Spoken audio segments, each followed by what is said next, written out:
한민족을 사랑하는 크레이지 컨설턴트 서영진의 컨쇼 이야기를 시작하도록 하겠습니다. 자, 오늘 라이브 방송은 바로 2020 학년 수시 입시 설명회 드디어 이제 실전판 일명 연세대학교와 성균관대학교와 연세대학교를 먼저 보여드리도록 하겠습니다. 앞으로 저희가 한 10개 정도의 대학교를 분석을 해드릴 건데, 대학교가 이제 분석을 해드릴 대학교가 선정된 학교들도 있고요. 아직 추가적으로 그러니까 회의하고 있는 학교들도 있는데, 일단 성균관대학교랑 연세대학교, 고려대학교, 그리고 그때 말씀드렸죠. 서울대학교는 일단 뺐어요. 진짜 안 해드릴 겁니다. 네, 그랬더니 뭐 서울대학교 잠깐이라도 해주시면 안 되냐는데, 네. 서울대학교 할 바에 다른 학교를 할 생각이고요. 그리고 요번에 거기 있잖아요. 과학기술원. 카이스트 빼고요. 디지스트, 유니스트, 지스트도 지금 방송을 한번 할까 생각을 하는데, 그 방송은 제가 아닌 저희 진로 강사님 계시잖아요. 윤현주 강사님께서 원래 그쪽 담당이세요. 전문가십니다. 그래서 아마 그분이 좀 하지 않을까라고 생각을 하고요. 그리고 경희대학교랑 중앙대학교는 뭐 당연히 할 것 같고요. 국민대학교도 할 것 같기는 합니다. 단대는 아직 잘 모르겠고요.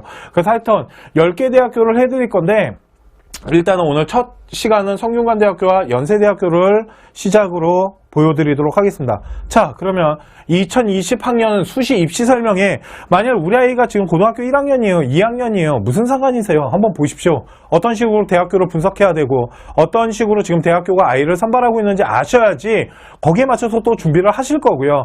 거기다가 아직 모집 요강이 확정된 건 아니지만 입시 계획안이 거의 그렇게 크게 변동은 없어요. 변동되는 부분이 있다면 저희가 또 그 부분에 대해서 알려드릴 거고요. 자, 그러면 수시 입시 설명회 실전편 성균관대학교랑 연세대학교 라이브 방송 시작하도록 하겠습니다. 자, 첫 번째 성균관대학교예요. 네, 되게 좋은 학교입니다. 제가 수시 이제 처음 방송 때 그런 얘기 드렸어요.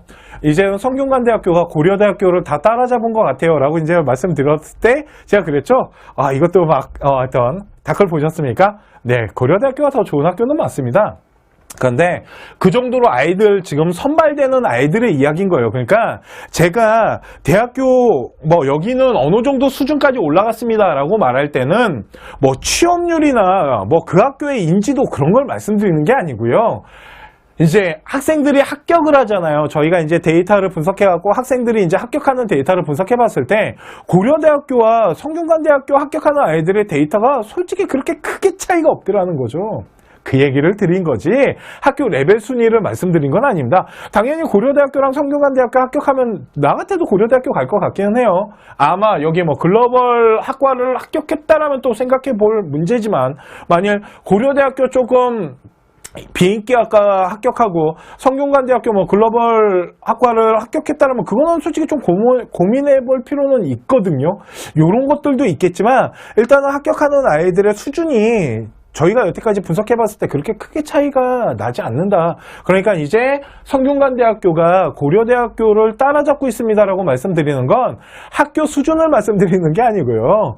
이제 합격하는 아이들의 수준이 그 정도까지 올라섰다라고 보시는 거지. 네, 그러니까 그 정도로 성균관대학교 들어가는 게 쉽지 않으셨습니다라는 거를 알려드리고, 이거 되게 많이 물어보세요. 6장의 카드, 그러니까 왜 이렇게 학교 레벨이 높아졌냐면요. 6장의 카드를 줬기 때문에 그런 겁니다. 6장의 카드를 주다 보니까 이제 위부터 합격한 아이들이 아래로 차곡차곡 내려올 거 아니에요. 그죠? 그러다 보니까 예전에는 솔직히 연세대학교 갈 실력이 된다면 성균관대학교에 지원을 안 했었거든요. 그런데 지금은 카드가 6장이다 보니까 지원을 하더라는 거죠. 그러니까 그 정도 수준 아이들이 아래로 내려오다 보니까 대학교 수준들이 다 높아졌다라고 생각하시면 될 것 같습니다. 하여튼 요런 수시 6장의 카드로 대학교 들어가는 레벨 수준이 더 높아졌다. 요런 부분들을 좀 알려드리고 싶고요. 자, 그러면 성균관대학교 보도록 하는데요. 저희 이제 실전편에는 논술 일단 뺐습니다. 논술은 논술 전형이 따로 있는 거기 때문에 논술은 일단 날짜 계산하는 거랑 요 부분에 대해서 좀 변경사항 가지고 논술은 아예 그 일정표 가지고 뭔가 설명해 드릴 게 있어서 그때 할 거고요. 논술 뺐고 뭐 그런 거 있죠. 이제 기회균등, 뭐 사배자 이런 전형들은 일단 다 뺐습니다. 되게 보편적인 전형만 좀 보여드리도록 할게요. 그래서 학생들이 좀 보편적으로 많이 지원하는 이 부분들을 중심으로 준비를 했습니다. 자, 첫 번째 성균관대학교 입시사항을 좀 볼게요. 변경사항이 좀 있습니다. 성균관대학교 논술 전형 인원이 되게 많이 좀 줄었어요. 선발 비율은 축소됐고요. 최저는 작년과 동일합니다. 두 번째는 특기자 전형이 축소됐는데 이게 뭐냐면 일단 소프트웨어 그쪽 라인 없어졌고요. 예체능 특기랑 실기만 존재를 해요. 그러니까 이제는 특기자 전형을 통한 어떠한 학생부 종합 전형 색깔은 다 없어졌다 라고 생각하시면 되고요. 그리고 교사 추천서가 폐지됐어요. 그러니까 성균관대학교 이제 지원할 때 교사 추천서 받아야 되잖아요. 그게 일단 없어져서 이제는 학생부 기록, 그러니까 생기부랑 자기소개서. 그러니까 원래는 이 교사 추천서를 쓸 때 자기소개서를 좀 생각한 다음에 썼어야 됩니다. 아실지 모르겠지만.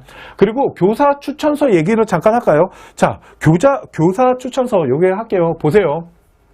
이거 어떤 식으로 쓰면 좋냐면요. 교사가 우리 아이의 어떠한 능력 같은 거 있잖아요. 잠재 능력을 추천해 주시거든요. 요 능력과 자소서 있죠. 요 자소서의 능력이 따로따로 가야 돼요. 그러니까 다양한 여러 능력을 보여주는 데 있어서 교사가 바라보는 능력, 그리고 우리 학생이 자기가 이제 했던 과정을 통한 잠재 능력, 이게 좀 차이가 나게끔, 그러니까 이제 여러 능력을 보여주는데 그 중에 교사가 말하는 인성 능력과 내가 자소서에다가 쓴 인성 능력은 동일하게 가야 돼요. 이해 가시죠? 그러니까 교사 추천서에 써진 우리 아이의 인성평가가 내가 자소서에 인성평가하는 거에 비슷한 어떤 이런 라인이 형성돼야 돼요. 이해 가십니까? 그래야지 교사가 보는 눈과 우리 학생이 준비했던 게 똑같구나. 이런 것들 이해 가시죠? 하여튼 이런 것들은 있다. 그런데 성균관대학교는 요 교사 추천서가 없어졌대요. 그리고 또 하나 팁을 드리자면, 이건 성균관대학교가 없어진 거지, 교사 추천서를 쓰는 학교들은 있잖아요. 교사 추천서는 고등학교 3학년 담임이 써주는 게 아니고요. 가장 친한 선생님한테 써달라고 하는 겁니다. 그래서 제가 제일 많이 부탁하라고 하는 선생님이 동아리 선생님이에요. 만약 동아리가 3년짜리 동아리였다면. 왜 그러냐면, 이 추천서는 우리 학생을 좀 잘 아는 선생님이 써주셔야지 되게 심층적으로 좀 이렇게 깊이 있는 능력이 나와요.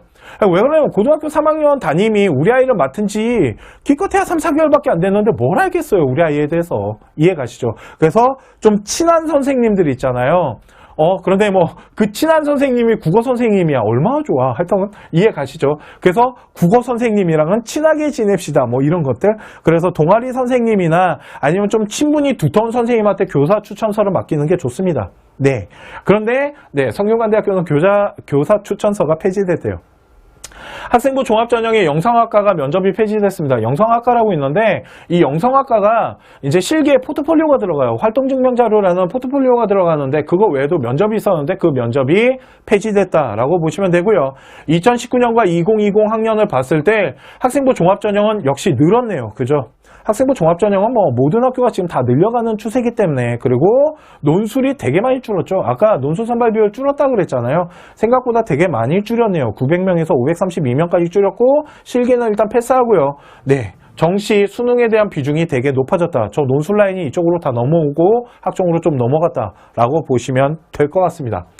자, 학생부 종합전형 학과 모집에 대한 부분을 지금부터 이제 좀 보여드릴게요. 오늘 좀 빨리 해야 됩니다. 뒤에 연세대학교가 또 기다리고 있기 때문에 2개 대학교씩 보여드릴 생각이거든요. 저희가 라이브 때는. 글로벌 인재라고 하는데 이 글로벌 인재가 생각보다 조금 아이들 선발하는 이 수준이 높아요.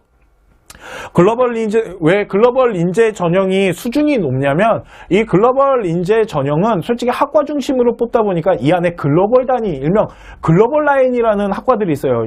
글로벌 리더나 또한 글로벌 경제 같은 글로벌 경영 이런 학과들이 있다 보니까 그 글로벌자 들어가는 학과는 되게 강하다. 그리고 인기 학과고 저는 솔직히 그렇게 생각해요. 연대 라인이다. 연대 애들이 받쳐서 들어오는 곳이 나는 글로벌이다 라고 생각을 하거든요. 그러다 보니까 글로벌 인재나 성균관 인재나 학교에서 뽑고자 하는 선발 기준이나 이런 건 다 똑같아요.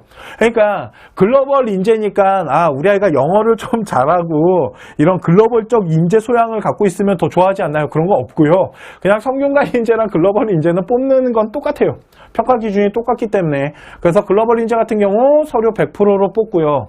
이 서류는 자기소개서랑 생활기록부가 들어간다라고 보시면 되는데, 자, 보시면 이 글로벌 인재는 아까 말씀드렸지만 학과 중심으로 뽑아요. 그죠? 그러다 보니까 1단계는 서류 100%로 일단 자기소개서랑 학업 역량, 전공 적합성, 인성, 발전 가능성 이 4대 요소를 다 분석을 하겠죠. 또한 성균관대학교는 이런 아이들 있죠. 그러니까 성적의 발전 추이가 있는 아이들, 이런 학생들 생각보다 좀 선호하는 학교 중에 하나입니다. 그래서 학교 편차 같은 거 당연히 따져보겠죠. 특목고 아이들이 워낙 들어오니까. 그래서 이 성균관대학교는 일단은 원점수, 그러니까 등급만 보면 안 되고요. 원점수 추이랑 성적 추이를 좀 보셔야 돼요. 1학년 때 성적보다 3학년 때 성적이 좀 향상된 아이들을 좀 선호하는 학교 중에 하나가 성균관대학교다라고 보시면 되고요. 1단계 서류 안에는 아까 말한 4대 요소와 2단계는 1단계 성적에다가 면접을 20% 보는데 이 면접은 말 그대로 서류 신뢰도 면접입니다. 그래서 서류 신뢰도, 서류가 제대로 만들어져 있는, 그러니까 우리 학생이 만든 게 맞는지 이 부분들을 체크를 하는 건데, 자, 이게 이제 라이브, 이거 아마 요 부분은 편집될 거예요. 요 부분은 우리 라이브 하시는 분들만 보실 텐데, 그게 뭐냐면 바로 저 전공예약학과예요. 자, 글로벌 라인에, 글로벌 인재 중에 저 전공예약학과가 있어요. 저 전공예약학과가 지금 합격하는 아이들의 등급만을 따졌을 때는 그렇게 뭐 등급이 낮아요, 뭐 이런 게 아니고요. 생각보다 분석을 해봤을 때 특목고 아이들이 들어올 때 그 특목고 아이들의 수준이 제가 생각했을 때 그렇게 높지 않고요. 저기 전공예약학과는 솔직히 인기학과가 아닙니다. 무슨 말이냐면 글로벌 인재를 타고 들어오는 아이들은 어떤 아이들, 그러니까 이제 조금 이제 나닥인다는 일단 상위권 아이들은 다 글로벌 라인으로 들어가요. 아까 말씀드렸지만 거기가 좋은 학과이기 때문에 글로벌 라인으로 들어간다는 거죠. 두 번째, 또 글로벌 라인 중에 하나 말씀드리고 싶은 게 뭐냐면 그 글로벌 리더 이 학과 있잖아요. 이 글로벌 리더 학과가 둘로 나눠집니다. 행정, 일명 정책학과랑 법라인으로 나눠져요. 요 학과가 뭐냐면요, 요 법라인이 로스쿨 라인이에요. 성균관대학교 로스쿨 갈 때 이 라인으로 가는 겁니다. 그래서 만일 내가 뭐 판사, 변호사 이런 검사가 된 장래희망을 갖고 있어요. 그러면 원래 전통적으로 자기소개서 쓸 때 어떤 라인으로 써야 되냐면, 저는 글로벌 리더학과를 지원하는 이유가 이 법라인을 통해 갖고 얘네 양헌관이라는 데가 있어요. 이 양헌관을 통해 가지고 로스쿨 라인 갈 거예요 라는 요게 하나의 라인입니다. 성균관대학교에. 이게 로스쿨 라인이라고 해요, 저희가. 그런데 이런 거를 자기소개서에다가 어필을 하겠죠, 우리 아이가. 그러고 글로벌 라인은 아까 말씀드렸지만 되게 인기학과다 보니까 상위권 아이들이 많이 오고 특목고 아이들 중에서도 좀 한다라는 아이들이 와요. 연대 라인 받치고 오기 때문에. 그 다음에 특목고 아이들이 성균관을 집어넣을 때 찾는 곳이 어디냐면 전공예약학과예요. 뭐 사회학과나 심리학과나 아동청소년, 건설 환경이었나, 하여튼 이런 학과들이 있거든요. 그러다 보니까 전공예약학과는 생각보다 합격하는 아이들의 생활기록부 수준이 약간 낮아요. 그러니까 이런 거 한번 노려보는 것도 좋겠죠. 자, 그리고 1단계 성적 80%에 면접 20% 보고요. 글로벌 인재는 수능 최저가 없습니다. 면접도 없어요. 그런데 아까 면접 20% 들어간다면서요 라고 한 건 바로 요 위에 있는 학과인 겁니다. 무슨 말이냐면 의회, 한문교육, 수학교육, 결국은 사범대학교예요. 그죠? 그리고 스포츠과학, 얘네만 면접이 있는 거고요. 나머지 학과들은 서류 100%로 뽑아요. 그러다 보니 이거 잘못하시면 납치당하세요. 이게 무슨 말이냐면요, 자, 성균관대학교와 나중에 이제 할 학교 중에 하나인데 그냥 먼저 말씀드릴게요. 한양대학교 같은 경우는 면접이 없이 서류 100%로 뽑습니다. 이해 가십니까? 서류 100%로 뽑다 보니까 면접이 없다라는 건 서류로 만약 합격하게 되면 뭐가 합격한 거냐면 수시가 합격하게 되고, 수시가 합격하게 되면 정시를 집어넣을 수가 없으세요. 다시, 수시에 합격하면 정시를 집어넣을 수가 없으세요. 그런데 우리 아이가 만일 6월 모평과 9월 모평을 봤는데 100분위가 98에서 99 왔다 갔다 거려요. 그러면 우리 아이는 성균관대학교 글로벌 인재에 지원할 수 없겠네요. 이해가십니까? 왜? 납치당할 수 있잖아요. 우리 아이가 만약 수능을 잘 봤어요. 서울대 갈 점수를 갖고 왔어요. 그런데 성균관대학교에서 수시에 합격했다고 불러버리면 납치당하잖아요. 이해가시죠? 그렇기 때문에 성균관대학교 글로벌 인재나 성균관 인재에 집어넣으실 때는 우리 아이의 6월, 9월 모평 성적표를 반드시 잘 확인하신 다음에 집어넣으셔야 되고, 대신 의회나 한문교육 같은 이런 사범대학교 라인은 면접이 존재하는데 이 면접은 서류 신뢰도 면접 플러스 인성 면접이에요. 이해가시죠? 그렇기 때문에 그 부분에 맞춰서 하시면 돼요. 전공의학 같은 경우는 서류 100%로 뽑는다라고 보시면 될 것 같습니다. 그리고 수능 최저는 없다 보니까 납치당할 수 있으니까 이 부분 반드시 잘 체크하셔야 됩니다. 6월, 9월 성적표 보신 다음에 그 점수가 성균관대학교로 지원할지 안 할지를 결정할 수 있겠네요. 그래서 한양대나 성균관 같이 서류 100%로 보는 학교들은 납치당할 수 있으니까 그 부분 잘 따져서 집어넣으셔야 되고, 가끔 이런 얘기하면 그런 얘기 하시죠. 납치당하고 싶다 막 이런 거. 그래서 글로벌 인재 같은 경우는 두 라인이에요. 첫 번째 글로벌 라인, 거기에는 좀 인기학과다, 그리고 좀 아이들의 성적 이런 부분이 좀 높다라고 보시면 되고요. 전공의학학과는 생각보다 이 부분 좀 체크를 하시면 좋을 것 같습니다. 자, 학생부 종합전형 계열 모집 중에, 이건 이제 계열 모집이에요. 학과 모집이 아니고 계열 모집 중에 성균관 인재가 있는데 성균관 인재도 서류 100%입니다. 자, 인문과학, 사회과학, 자연과학, 공학 계열로 나눠져서 뽑게 되고요. 이렇게 계열로 나눠서 뽑다 보니까 이제 전공적합성에 대한 부분이 좀 약합니다 라고들 생각하시는데 결코 그렇지 않아요. 공학 계열 갈 때는 수리 능력과 그때 맨날 말씀드리는 물리적인 이런 부분들, 전공적합성에 관련된 학업들 잘 따지셔야 되고요. 인문과학에서도 자세히 보시면 어문계열로 이렇게 나눠지잖아요. 그랬을 때 자기 전공에 맞는 이런 학업 성적들, 이런 것들을 체크를 하셔야 됩니다. 어떻게 체크하시냐면, 인문과학에 들어가잖아요. 그러면은 저기에서 파생되는 학과들이 공통적으로 형성되는 학과들이 있고요. 사회과학대학교도 마찬가지고, 자연과학과 공학계열은 이렇게 양쪽 라인으로 나눠지고 있잖아요. 그렇기 때문에 전공적합성에 대한 학업에 대한 부분도 좀 체크를 하시면서 지원하시면 훨씬 좋으세요. 그런데 그런 얘기하죠. 일반 고등학교에서 성균관 이제 가려면 전공 학업에 대한 부분보다는 다 잘해야 된다, 뭐 이런 얘기를 이제 합니다. 그래서 성균관 인재랑 아까 처음에 보셨던 글로벌 인재는 똑같은 전형이에요. 똑같은 전형인데 하나의 전형은 학과, 그러니까 우리 글로벌 가족으로 들어올래? 아니면은 전공의학 갈래? 두 번째, 성균관 인재 같은 경우는 계열로 들어왔다가 이제 나중에 나가면 돼 라고 하는 건데, 자 보시면 성균관대학교의 장점 중에 하나가 뭐냐면 얘네가 생각보다 다전공, 이런 융합전공 같은 이런 제도들이 되게 잘 돼 있어요. 오늘 그것까지는 설명해드리긴 좀 어렵지만 이 얘기는 뭐냐면 우리 아이가 어떤 학과를 들어갔을 때 그 학과를 버리고 다른 학과로 이동이 가능하다라는 거죠. 그러니까 성균관대학교 같은 경우는 잘 생각하고 지원하셔야 됩니다. 네, 학과, 그러니까 전공적합성을 따지기 때문에 학과를 선택하는 게 중요하겠지만 전공의학 같은 이런 학과들 한번 잘 생각해 보시기 바라요. 그리고 성균관 인재 같은 경우는 글로벌 인재의 그 글로벌 라인보다는 확실히 제가 생각했을 때 좀 낫다라는 생각은 들어요. 좀 이따가 입시 결과를 보면 아시겠지만, 그리고 성균관 대학교 같은 경우는 수능 최저가 없습니다. 네, 그러니까 다시 말씀드리지만 납치당할 수 있으세요. 그러니까 성균관 대학교 성균관 인재나 글로벌 인재를 글로벌 전형을 집어넣을 때는 우리 아이의 모평 점수를 반드시 잘 확인하시고 지원하실 건지를 잘 생각을 하셔야 됩니다. 이게 성균관 대학교 성균관 인재 전형이에요.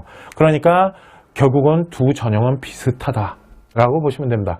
자, 입시 결과를 좀 보여드릴게요. 입시 결과, 이거 이제 성균관대학교 이제 자료입니다. 저희가 이제 만든 건 아니고요. 성균관대학교 자료인데 여기 이제 상대수예요. 퍼센테이지입니다. 보시면.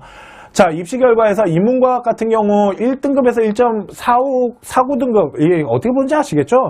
그러니까 여기가요. 이제 정교 라인이에요. 이해 가시죠? 여기까지 정교 라인이라고 보시면 돼요. 그 다음에 1.99 2등급 하는데 요 3, 4등급 보이시죠?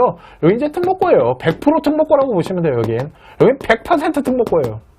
이해 가십니까? 3, 4등급은 100% 특목고고 여기도 특목고예요. 솔직히 저는 여기까지 특목고라고 봐요. 그리고 여기는 일반고랑 특목고 섞여 있다고 봐요. 그리고 앞부분은 정말 특목고 중에 진짜 난다긴다는 아이가 과연 여기로 왔을까요? 뭐 이런 생각 안 해보셨습니까? 야, 특목고에서 1.5인데 서울대 연대고대 안 갔을까요? 뭐 이런 생각. 그러다 보니까 저 앞은 일반고다. 저는 이렇게 분석을 합니다. 네, 그랬을 때 퍼센테이지가 이렇게 나눠져 있는 걸 보시면 보세요. 전공의학 보시면 이거 보이십니까? 3등급 28.1, 12.8. 이 얘기는 여기에 누가 많이 온다라는 거냐면 특목고 아이들 많이 온다라는 거예요. 근데 그렇죠. 여기 이제 전공예학 라인 타고 특목고 아이들 좀 들어오는 라인이 있는데, 저기 보시면 1.5등급에서 1.99등급도 21.5% 되고 2등급에서 2.49등급까지 또 17.5%예요. 저는 솔직히 여기가 특목고라고 생각하진 않아요. 일반고거든요. 그러니까 일반고와 특목고가 정말로 비율적으로 잘 나눠져 있어요. 그런데 글로벌 라인 같은 경우는 특목 아이들보다 일반고 아이들이 많아요. 신기하죠? 왜? 글로벌이 잘 나가는 거 아닌가요? 글로벌 학과가 좋다면서요. 근데 왜 특목 라인보다 일반고 라인이 많을까요? 왜 그러냐면 글로벌 같은 경우는 특목고 아이들 수준이 거의 제가 생각했을 때 서울대, 연대, 고대 수준이거든요. 그러다 보니까 그쪽 라인으로 좀 많이 빠진다라는 걸 이 데이터가 보여주고 있는 거예요. 그러니까 일반고등학교에서 글로벌 라인 가려면 1등급에서 1.99등급이 아니에요. 저건 1.99도 될 수 없어. 내가 보기에는 한 1.5등급 정도 아이들까지 지금 글로벌 라인 타고 들어가고 있다라고 보시면 되고요. 경영 같은 경우는 그냥 압도적으로 32.4%, 사회과학 같은 경우도 41.2% 일반고 정규 라인 아이들 들어가고 있네요. 그리고 중간계 투들 다 없어지죠. 그러니까 경영학과 같은 경우는 특목고 아니면 특목고 3등급대나 아니면 경영학과 1등급대 아이들이 지금 많이 합격선을 형성하고 있다. 거기다가 2등급대 거의 없죠. 이 얘기는 우리 아이가 만약 일반고등학교에서 2등급대를 형성하고 있다면 경영학과보다는 전공예학을 집어넣는 게 훨씬 좋다. 이렇게 분석할 수 있겠네요. 이해가십니까? 그것 때문에 제가 지금 보여드리는 겁니다. 자, 자연과학대학교 같은 경우도 자연과학 같은 경우는 1등급이 30.2%예요. 일반고등학교 아이들이 되게 많이 형성돼서 들어오네요. 그죠? 왜? 특목고 아이들이 자연과학대학교 선호하지 않거든요. 과거 애들도 마찬가지고. 그러다 보니까 이 밑에는 특목고 아이들이 거의 없네요. 그런데 특목고 아이들이 어디 있냐면요. 요 반도체예요. 보이십니까? 그러니까 자연계 아이들은 생각보다 특목고 아이들이 성균관대학교를 그렇게 많이 뚫고 못 들어오나 봐요. 그런데 와, 여기 보이십니까? 반도체? 왜? 성균관대학교 반도체 짱이잖아요. 이해가시죠? 성균관대학교 반도체학과는 거의 연대잖아요. 그러다 보니까 특목고 라인이 많이 형성되어 있고, 보면은 일반고등학교 아이들이 1등급에서 1.99등급, 1등급 중후반 아이들이 좀 많이 형성이 되어 있네요. 이과 같은 경우는. 요런 것들을, 요 데이터를 보고 분석할 수 있다라고 보시면 됩니다. 그러니까 요 데이터를 보면 성균관대학교가 일반고등학교와 이제 특목고 아이들이 어떻게 분포되어 있는지가 이제 좀 보이는 건데, 자세히 보시면 학과마다의 약간의 차이가 좀 있어요. 그죠? 그리고 저희가 이걸 이제 작년 데이터랑 좀 비교를 해봤는데, 좀 차이는 있어요. 확실히. 차이는 좀 있는데, 그렇다고 막 그렇게 크게 차이가 나지는 않더라. 라는 부분들. 그러니까 이 부분을 봤을 때 우리 아이가 어떤 학과를 집어넣으면 유리한지, 이런 부분들을 좀 체크를 하라고 저희가 이제, 만들어 놓은 데이터다라고 보시면 되고요. 저는 솔직히 성균관대학교 지원할 때 전공예학학과 라인을 좀 많이 봅니다. 내가 보기엔 이거 전공예학 편집 못하겠다? 하도 많이 떠들어대갖고 내가 그냥 편집하지 말라 그래야겠다. 자, 전공예학 같은 경우도 보시면은 1등급 아이들 그렇게 많이 안 나타나는데 저게 데이터가 항상 그래요. 그러니까 정규 라인 애들이 전공예학 타고 들어오지 않고 다 글로벌로 빠지더라는 거죠. 그러니까 걔네들이랑 그러니까 내가 만약 1등급 후반이야. 그러면 그러니까 글로벌 라인, 글로벌 인재 집어넣을 때 글로벌이랑 붙을 필요 없다라는 거죠. 전공예학 잘 찾아보면 이해가십니까? 요런 라인을 형성한다. 그래서 성균관대학교 입시 결과 분포도가 이렇게 나타나는 걸로 봐서 특목고가 어디를 좀, 이제 특목고 아이들을 좀 피하고 싶다라면 특목고가 뭐 반도체학과 같은 데는 특목고가 많이 오잖아요. 그러니까 그런 데보다는 다른 학과들로 좀 지원하는 게 좋지 않을까? 뭐 요런 것들, 요렇게 좀 설계를 하면서 갈 때 도움을 드리고자 요 입시 결과 데이터를 일단 오픈을 해드리겠습니다. 그러니까 좀 보신 다음에 요걸 가지고 한번 준비를 해보시기 바라요. 이해가시죠? 네, 여기까지가 바로 성균관대학교였고요. 자, 그러면 지금부터 연세대학교 해드리도록 하겠습니다. 자, 연세대학교는 네, 저희가 이제 컨쇼가 연세대학교는 아시다시피 되게 분석을 좀 많이 하는 학교 중에 하나인데, 연세대학교 생각보다 그냥 이제 방송하기 전에 그냥 미리 말씀을 드릴게요. 제가 생각하는 연세대학교는요, 그냥 이제는 하도 이제 분석하다 보니까 제가 생각하는 연세대학교는 둘 중에 하나인 것 같아요. 첫 번째는 진짜 공부를 더럽게 잘하거나 아니면 비교과가 진짜 화려한 특목고거나, 그러니까 일반 고등학교에서 비교과가 좀 부실해도 성적이 진짜 월등하니까 합격하더라고요. 걷다가 성적은 약간 못 미치는데 비교과를 좀 어느 정도 일반고에서 만들었거든요. 걔는 못 가더라고요. 근데 또 가는 케이스도 있긴 해. 그래서 내가 연세대학교를 잘 모르겠다라는 건데, 보편적으로 분석해봤더니요. 이제 이거는 제 생각이지만, 저희 이제 분석한 결과를 가지고 제 생각이지만, 일단은 일반고등학교에서 연세대학교 갈 수 있는 방법 중에 하나가 뭘까 생각해봤더니, 서울대 갈 수 있는 아이가 떨어지면 돼요. 이 얘기는 뭐냐면, 일단 공부 잘하면 돼요. 그리고 일반고등학교에서 이 G값, Z값 만들려면 진짜 성적 잘 나와야 되거든요. 그러니까 걔네들 아니면 특목에서 좀 비교과 만들고 이런 아이들, 그런 아이들이 좀 합격하더라. 그게 일단 제 첫 번째 생각이었어요. 연세대학교 분석하면서. 항상 이 생각이, 네, 좀 있긴 한데, 좋은 학교입니다. 네. 전 진짜 좋은 학교라고 생각을 하거든요. 자, 첫 번째, 연세대학교에는 활동호 수형이라는 게 있습니다. 그죠? 활동호 수형은 또 이게 좀 나눠지는데, 이게 연세대학교가 좀 바뀌었어요. 저 국제형이 있죠. 원래 국제형이라는 게 활동호 수형이 없었거든요. 근데 그 이제 언더우드 전형이 있잖아요. 그게 이제 좀 이거 요번에 좀 쪼개졌어요. 쪼개지면서 국제 라인 빼고 인문 사회가 없어졌나? 하여튼 뭔가 없애면서 그거 위로 올리기 시작했거든요. 그 하나의 라인에 국제형이 들어갔고, 저 국제형은 그러니까 외국 아이들 있잖아요. 그 외국에서 학교 나온 아이들도 지원이 가능하고, 오늘 기획운동은 좀 뺄게요. 활동호 수형과 국제형으로 나눠지고 기획운동이 있으며 중복 지원이 불가합니다. 요 활동호 수형에서 요렇게 못 집어넣는다고요. 그리고 국제형 해외 소재 해외 고등학교 아이들 있잖아요. 걔네들 지원 가능합니다. 이게 달라진 거예요. 그러니까 이제는 이제 해외에서 졸업한 아이들을 연대가 문 연 거예요. 들어올 수 있는 라인을 좀 이제 정식으로 구성해놨다라고 보시면 되고요. 활동호 수형이 최저가 없어졌습니다. 별표. 완전 중요하죠. 수능 최저가 없어요. 그러니까 어마어마하겠죠, 이번에. 그러니까 이제는 들어가기 더 어려워진 거야, 일반고 애들은. 그렇지 않나? 하여튼 수능 최저를 없앴습니다. 그러니까 이제는 활동호 수형은 수능 최저가 없다라는 건 추가가 그렇게 크게 일어나지 않을 수 있다라고 생각하셔야 돼요. 그러니까 작년 데이터 싹 다 갈아엎어진다라고 생각하시면 될 것 같고요. 1단계는 서류 100%로 뽑는데요. 서류 100%는 생기부에다가 자소서 그리고 추천서 가지고 평가를 하고요. 그러니까 아까 말씀드렸죠. 추천서 어떻게 활용하면 좋다라고. 그러니까 생활기록부랑 자기소개서, 추천서를 가지고 100% 서류를 평가를 해서 단계별로 잘라내고요. 2단계에서 서류는 60% 평가하는데 면접이 40이에요. 그러니까 미쳤나봐. 성균관대학교라고 할 뻔했어. 연세대학교 면접에 대한 비중 겁나 높습니다. 그러니까 면접에 대한 비중이 되게 높은 학교들이 몇 개 있는데 그 중에 연세대학교는 면접의 비중이 상당히 높다라고 보시면 돼요. 면접 못 보면 좆됩니다. 그리고 다 뒤집어져요. 자, 면접 평가가 시행되는데요. 언더우드 국제형 면접 그러니까 국제형 같은 경우, 그러니까 언더우드의 이 국제형 면접 있잖아요. 걔네들은 그 제시문이 영어로 출제가 되고요. 또한 영어로 진행이 되기 때문에 그러니까 제가 그런 얘기예요. 언더우드 국제 라인 같은 경우, 그러니까 이 리스닝, 그러니까 쉽게 말해서 스피킹, 그러니까 외국인이랑 원활한 대화가 이루어질 수 있어야 돼요. 왜 그러냐면 얘네가 학교 수업 자체가 완전 영어예요. 그러다 보니까 영어 못하면 들어가면 아예 바보 되거든요. 그러다 보니까 뽑을 때 아예 완전히 원활할 정도로 해내야 돼요. 그러니까 그냥 외국인 만나도 그러니까 하여튼 그래요. 무슨 말인지 아시겠죠? 그러니까 영어 겁나 잘해야 된다고요. 그러니까 프리토킹 돼야 돼요. 그런 아이들이 지원하는 게 활동호 수형 중에 언더우드 라인이다라고 보시면 되고요. 자, 수형 입시 결과를 좀 보여드릴게요. 그러니까 등급 보면 이제 기가 막히실 겁니다. 이제 이게 합격 등급이에요. 활동호 수형 입시 결과 국어국문과 2.97,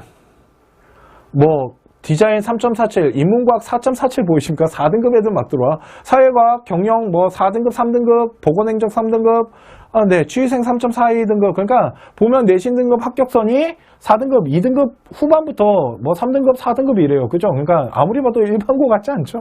그러니까 특목고 애들 생각보다 되게 많이 뽑힌다. 이 이유는 연세대학교는 학생을 선발하는 데 있어서 자기들만의 계산법이 좀 있고, 또한 성적표를 분석하는 데 있어서 자기들만의 관점에 눈이 있어요. 그래서 아까 말씀드렸죠. 일반 고등학교에서 이거 합격하려면은 정말 성적대 엄청나게 잘 나와야 돼요. 그런데 이걸 보고 제가 그런 걸 받았어요. 이게 지금 평균이거든요. 그죠? 그럼 잘 생각해보세요. 평균이 이렇게 형성됐다라는 건, 편차 계산해보고 평균이 이렇게 형성됐다는 건 특목고 애들 얼마나 많다는 거야. 이해 가십니까? 그래서 저는 연세대학교는 특목고 전형이, 그러니까 특목고 아이들 많이 들어간다라고 말을 하는 것 뿐이고요. 이런 데이터를 봤을 때 그렇다. 그리고 내신으로 대학 가는 거 아니구나 다시 한번 볼 수 있네요. 자, 두 번째 자연계열입니다. 자연계열도 똑같아요. 3등급에서 4등급 뭐. 그런데 여기 보이십니까? 의외과만 1등급 때 이게 왜 1.4나 나올까요? 이게 특목고 애들 2등급 때 애들이 좀 들어가서 그런 겁니다. 아니면 1.0 떠야 돼요. 여기 이해 가시죠? 그러니까 특목고 2등급 애들이 있어서 이게 1.4까지 내려갔다라고 보시면 되고요. 나머지 학과들도 보시면 다 3등급, 4등급 때 아이들이 들어가는데 아까 말씀드렸지만 다 특목 라인 타서 그런 겁니다. 이 얘기는 연세대학교는 활동부 수용을 뽑는 데 있어서 자기들만의 계산법이 있다라는 거예요. 이해 가십니까? 또한 성적 추이 같은 것들 그리고 원점수 편차 계산 다 한다라는 겁니다. 이해 가시죠? 네, 이걸 좀 보여드리고 싶었고, 자, 활동부 수용 같은 경우는 솔직히 저는 이 활동부 수용은 특목고 라인이다라고 생각을 되게 많이 했었어요. 그래서 활동부 수용은 특목고 라인이고 교과 면접 전형은 좀 일반고 아이들이 좀 들어올 수 있는 길을 열어놓은 게 아닌가라고 했지만 결국 결과를 봤을 때는 교과 면접 같은 경우도 별 차이가 없어 보였습니다. 지금부터 그거를 설명해 드릴게요. 자, 교과 면접 전형입니다. 전형 요소는요. 1단계에서 학생 교과를 봐요. 자, 여기서 중요한 거는 활동부 수용은 교과 성적을 직접적으로 보는 게 아니고 편차나 이렇게 학업 역량 평가를 종합적으로 한 겁니다. 그렇게 종합적으로 다 계산해갖고 뽑은 다음에 나중에 평균점을 보여준 거예요. 그러니까 학교 교과 가지고 그냥 딱 잘라낸 건 아닙니다. 이해 가시죠? 그러니까 처음에 서류를 보는 이 부분이 틀려요. 그러니까 활동부 수용 같은 경우는 첫 번째 학생의 교과 성적이나 뭐 이런 전체적인 뭐 전공에 대한 학업에 대한 성취도들 그리고 뭐 성적 추이들 편차 학교 수준 뭐 이런 것들을 다 따지고 또 전공 적합성 점수 내주고 인성 점수 내주고 발전성 점수 내주고 이런 모든 것을 다 한 다음에 1단계를 잘라냈다라면 교과 면접 전형은 그냥 1단계를 딱 성적으로 잘라내는데 저 성적의 반이 Z값이고 반이 내신 등급이에요. 그래서 아까 말씀드린 거예요. 정말 공부 더럽게 잘하면 가더라고. 일반고에서. 왜? 50%나 등급이 먹고 들어갔기 때문에. 그리고 Z값이 50%가 들어가요. 이게 좀 바뀐 겁니다. 옛날엔 Z값만 봤는데. 자, 그러다 보니까 Z값에다가 일반 내신 등급을 50대 50으로 넣어서 계산기를 두들긴 거예요. 그런데 문제는 뭐냐면 이게 작은 데이터 가격이 아닙니다. 이 Z값 50%가. 이해가십니까? 이 Z값 50%가 이게 작은 데이터 가격이 아니에요. 이 Z값 50%가 특목고 아이들을 얼마나 많이 살려낼 수 있는지 모르시죠. 그러다 보니까 결국은 교과 면접 전형도 내신 등급이 무조건 좋다라고 하시면 안 되고요. 우리 학교 수준 고려해서 G값 구해보고 내 내신 등급 합쳤을 때 어느 정도 점수대가 형성이 돼야 되는데 생각보다 합격선은 그렇게 높지 않았어요. 저희가 데이터를 분석해 봤을 때 합격선이 그렇게 높지 않았거든요. 근데 그 합격선을 다 Z값이 만들어냈다. 그러니까 일반 고등학교에서 만일 이 교과 면접을 집어넣으실 거면 1등급 초반대 아이가 넣었으면 좋겠어요. 저는. 이해 가시죠? 그리고 그 다음에 잘라낸 다음에 비교과랑 자소서를 서류로 평가를 합니다. 그러니까 그때부터는 학업 역량에 대한 부분이 되게 많이 빠져나가기 시작하고 생기부랑 자소서 비교과에 대한 인성과 발전성을 평가해요. 그러니까 학업은 위에서 벌써 다 잘라냈잖아요. 그러니까 이게 활동부 수용이랑 좀 틀린 거예요. 그러니까 1단계만 넘어가면 그 다음부터는 자소서의 힘이 되게 강해져요. 그 안에 인성과 발전성. 그런데 이 발전성은 제가 항상 말씀드립니다. 스토리 구성해서 잘 만드시면 된다고. 이런 식으로 해가지고 선발을 해갖고 그 다음에 2단계에서 이 모든 거의 면접을 무려 60%나 봐요. 그럼 교과 면접 전형이라니까요. 그러다 보니까 면접에서 정말 다 뒤집어져요 또. 이해 가십니까? 그러니까 활동 우수형이랑 이 교과 면접 전형은 확실히 학생을 뽑고자 하는 기준이나 이런 평가 요소는 좀 틀려요. 그리고 학생이 보고자 하는 어떤 기준선도 솔직히 좀 틀리기 때문에 생활기록부를 분석해 봤을 때 우리 아이가 활동 우수형에 잘 맞을지 교과 면접에 잘 맞을지 첫 번째로 봐야 될 건 뭐냐면 교과 면접은 단순 내신 수치를 돌려봤을 때 이 G값이나 내신 등급이 일단 나와야 돼요. 그죠?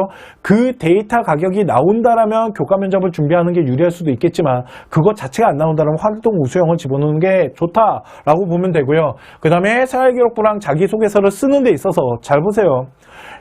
교과 면접 전형 같은 경우는 1단계에서 학업에 대한 부분들이 되게 생각보다 많이 빠져나간다고 보면 돼요. 그 다음에 2단계에서 자소서랑 생기부를 통해서 비교과를 본다라면 자기소개서 안에 우리 아이가 어떠한 학업을 통한 발전성들, 자기 주도적인 어떠한 발전성들을 좀 어필하면 좋겠고, 그 다음에 내가 어떠한 전공을, 그러니까 내가 어떠한 전공을 했어요. 이렇게 쓰기보다는 전공을 해 나가는 과정을 통해서 배운 점과 극복사항들, 그걸 통해서 또 한 단계 더 발전하는 이런 모습들을 스토리를 구성해서 자소서에다가 쓰면 좋지 않을까라고 생각하시면 되고요. 거기다가 인성에 대한 부분도 잘 어필을 하는데, 그런 얘기 되게 많이 들었습니다. 대학교 학생부 종합전형에서 인성은 착한 아이를 뽑고자 하는 게 아닙니다. 기억나십니까? 저희 방송을 많이 보셨다라면 아실 겁니다. 제가 무슨 얘기 하는지. 착한 아이를 뽑고자 하는 게 아닙니다. 대학이 원하는 인성은 그런 아이가 아니에요. 그리고 면접평가에서 2단계에서 시행해서 학생을 선발하고요. 수능 최저는 없습니다. 학교 교과 반영은 1학년 20%, 2학년 40%, 3학년 40%니까 2학년, 3학년 성적이 엄청나게 중요하겠네요. 그죠? 그런데 제가 그냥 이건 제 생각이에요. 일반 고등학교 아이들 같은 경우 1학년, 2학년, 3학년이 좀 균등하게 좀 잘 나왔으면 좋겠습니다. 그런 아이들이 합격선을 타는 경우가 좀 있었기 때문에, 그러니까 활동 우수형과 교과 면접 전형은 이렇게 좀 차이가 있다라고 보시면 될 것 같아요. 이해 가시죠? 자, 면접입니다. 네, 연세대학교에서 퍼왔어요. 면접 어떻게 보는지. 자, 면접고사장, 면접 대기실에서 이렇게 앉아서 기다려요. 그죠? 앉아서 기다리면 얘네들이 이제 재시문 면접이에요. 재시문 면접이다 보니까 그런 기회나 국제결은 20분의 재시문 시간을 주고요. 교과 면접 같은 경우는 30분의 시간을 준답니다. 그래서 재시문은 이제 풀어내겠죠. 그 재시문은 대학교 홈페이지에 들어가면 이 재시문 모의고사라고 해서 다 올려놨습니다. 그리고 작년 데이터들 다 올려놨으니까 거기서 한번 확인을 해보시기 바랍니다. 그래서 시간을 갖고 숙지 장소에서 하고, 그 다음에 면접고사장 들어가서 면접위원에게 그 재시문에 대한 면접과 서류 신뢰도에 대한 면접들, 그걸 통해 갖고 하게 되는데, 면접 시간은 국제결은 10분, 교과 면접은 한 15분 정도. 15분 정도를 보고 나온다라고 보시면 됩니다. 그런데 아까 말했지만 국제결 같은 경우는 그 언더우드 국제 라인은 영어로 스피킹을 한다라고 보시면 되고요. 의대 면접은 일단 요거 끝나고 한 번 더 있습니다. 의대 면접은 요거 끝나고 한 번 더 있거든요. 2차 면접을 하는데 그 부분은 오늘은 준비를 하지를 않았습니다. 의대이기 때문에. 자, 면접형 입시 결과를 좀 볼게요. 아까 활동우 수형이랑 좀 비교해 볼게요. 자, 보시면은 똑같지 않습니까? 그런데 보세요. 약간 높아요. 그죠? 약간 높습니다. 사자가 잘 안 보이시죠? 왜 그러면 이게 교과 면접이라서 그래요. 그러니까 이게 내신 들어가서 그래요. 내신 등급이 50%가 들어가는 바람에 G값이, 그런데 야, 그래도 어떻게 3등급, 어떻게 그래도 3등급이야. Z값 들어가서 그래요. G값 들어가고. 이해가시죠? 그러니까 교과 면접은 내신 등급이 월등하게 좋다라고만 가는 게 아니고요. 학교 수준의 어떠한 Z값이 얼마나 만들어지는지도 반드시 확인을 하셔야 돼요. 자, 자연과학 같은 경우도 보면은 아까 활동우수형보다 확실히 내신 등급은 조금 더 낮아요. 그죠? 그러니까 그러니까 점수대가 더 이제 높아요. 네. 이해 가시죠? 그러니까 이제 사자는 잘 안 보이잖아요. 그죠? 아까 활동우수형은 사자도 좀 보이고 그랬었는데, 그러니까 확실히 교과 면접 같은 경우는 내신 등급이 좀 들어가다 보니까 점수대가 조금 높아진다라고 보시면 되고요. 의예과 같은 경우도 별 차이가 없네요. 그죠? 무슨 말인지 아시겠습니까? 그러니까 여기도 특목애들은 꽤 오네요. Z값 계산해갖고. 대신 제가 생각했을 때 활동우수형과 면접형이 있다라면 저는 솔직히 그런 생각해요. 특목 아이들은 활동 우수형 쪽으로 좀 더 많이 가지 않을까라고 생각을 합니다. 교과 면접보다는. 이해 가시죠? 그러다 보니까 일반고 학생이라면 저는 교과 면접을 좀 먼저 준비를 해보는 것도, 내신 등급 계산해보고 학교 수준 Z값 구해보고 괜찮다라면 비교과가 부딪힐 때 활동 우수형보다 저는 교과 면접 비교과 부딪히는 게 훨씬 쉬워 보일 수도 있다라고 생각하거든요. 그러니까 이런 부분들을 좀 잘 체크를 하셔가지고 우리 아이가 교과 면접에 잘 어울리는지 아니면 활동 우수 전형에 잘 어울리는지 이 부분들을 좀 잘 나눴으면 좋겠습니다. 자, 이제 남아있는 건 그 어렵다라는 특기자 전형이네요. 자, 어문학 인재랑 과학 인재랑 국제 인재로 나눠지고요. 수능 최저는 없습니다. 자, 첫 번째 지원 자격을 좀 볼게요. 요 지원 자격을 보여드리는 이유가요. 보세요. 어문학이랑 과학이랑 국제는 국내, 국외라는 건 뭐냐면 이제 외국 학교 애들, 걔들 들어올 수 있다라는 거예요. 대신 잘 보세요. 국제는 안 그래요. 그러니까 어문 인재랑 과학 인재는 외국 애들이 들어올 수 있어요. 대신 국제 계열 애들 있죠. 이 이제 특기자 전형 국제 계열 같은 경우는 국내 정규 고등학생만 집어넣을 수 있어요. 왜 그러냐면 아까 국제형 활동 수형에 외국 애들 받아들이는 라인은 빼놨거든요. 이해가십니까? 그러니까 여기는 이제 외국 애들 엄청나게 많이 오겠네요. 그죠? 그리고 재수생이 가능합니다. 네. 이게 이제 재수생도 들어올 수 있다라는 거. 그래서 국제, 아까 원래 들어왔었는데 뭐. 자, 국제 같은 경우는 여기는 이제 외고, 국제고 아이들의 판이겠죠. 근데 일반고 아이들이 수시고 들어가기 진짜 쉽지 않습니다. 항상 하는 얘기지만. 자, 1단계는 서류 100이고요. 2단계는 서류 60에 면접이 40%. 면접에 대한 비중 되게 높다라고 말씀드렸어요. 연세대학교는 원래 면접 비중 높은 학교입니다. 그리고 1단계에서는 생기부, 자소서, 추천서고요. 2단계는 서류 평가에서 면접 점수를 합쳐가지고 이제 아이를 선발하는데 이 면접을 좀 잘 보셔야 돼요. 자, 보세요. 어문학이랑 과학은요, 서류 평가를 통한 전공의 특기자, 이런 것들을 평가를 해요. 그러니까 첫 번째, 서류 평가를 해요. 이건 과학인재도 마찬가지예요. 그러니까 서류에 대한 진실성을 먼저 따지는데, 그것도 중요하지만, 전공 특기자의 역량평가, 이게 뭐냐면, 전공에 대한, 내가 만약 어문학 인재를 갖다 놓으면 저 어문학에 관련된 나의 전공에 대한 뚜렷한 이런 능력이 좀 있어야 돼요. 그러니까 쉽게 말해서 자기 전공에 대한 지식 수준이 있어야 된다는 거죠. 충분히 다 말할 수 있을 정도로. 왜? 특기자 전형이라니까요. 이해가시죠? 과학인재 마찬가지예요. 이 자연과학의 심층사고 능력을 평가하겠대요. 그러니까 생각보다 쉽지 않을 수 있다는 거죠. 이해가십니까? 이거는 다 이 문제 유형들을 한번 보고 들어갔으면 좋겠어요, 아이들이. 그런데 국제인재 일명 언더우드예요. 이제 보통 어머님들이 되게 선호하는 라인 중에 하나인데, 언더우드 학부 같은 경우는 일단 영어로 면접을 해요. 그죠? 그리고 융합인문사회랑 융합과학공학 심층 면접 한국어로 해요. 이게 뭐냐면 언더우드 전형 안에 융합인문사회랑 융합과학공학 애들은 한국말로 하고요. 이제 간단한 영어 정도만 할 줄 알면 돼요. 대신 일반 면접은 영어로 실습을 해요. 그러니까 쉽게 말해서 심층적인 거 있죠. 학과와 관련된 거는 한국말로 물어봐요. 대신 일반적인 인성평가나 이런 거 있죠. 학교생활 이런 것들은 다 영어로 물어본다는 거예요. 이해 가십니까? 대신 언더우드 학부는 안 그래요. 언더우드는 그냥 처음부터 끝까지 다 영어예요. 그리고 되게 심층적인 영어. 그러니까 완전히 프리토킹 할 줄 알아야 돼요. 그런데 인문사회나 융합과학 같은 경우도 이런 학과에 대한 거는 이제 한국말로 물어보지만 그 외의 거는 영어로 물어보잖아요. 그냥 제 경험상 이제 합격한 아이들과 인터뷰를 하거나 하여튼 그냥 영어 잘해야 돼요. 그러니까 전공에 대한 이런 부분들은 좀 영어로 말할 수 없는 것들이 있을 수 있겠죠. 워낙 전문적인 용어들이 있으니까. 대신 프리토킹은 돼야 돼요. 그러니까 언더우드 누나, 여기 누나 영어 잘해야 돼요. 영어 프리토킹 돼야 돼요. 이해가시죠? 그러니까 외국인이랑 리스닝 원활하게 되는 애들, 그런 아이들이 국제인재 라인이다라고 보시면 돼요. 일명 언더우드 학부라고 하죠. 이해가십니까? 이게 이제 특기자 전형인데, 특기자 전형은 이게 이제 제 생각이지만 그냥 저는 솔직히 일반고 아이들은 좀 안 넣었으면 좋겠어요. 일반고가 뚫고 들어가기 쉽지 않아요. 이해가십니까? 걷다가 그 외고에서도 좀 학업 라인이 되는 애들이 넣었으면 좋겠어요. 그러니까 이제 그런 경우가 있어요. 어떤 이제 저쪽에 경기도에 있는 어떤 외고 아이인데 언더우드를 넣으면 안 될 것 같아요. 저는 언더우드를 넣으면 떨어질 것 같아서 이제 했는데 아이가 1단계를 통과했어요. 그랬더니 이제 저한테 그러더라고요. 아니 안 될 거라면서 어떻게 되죠?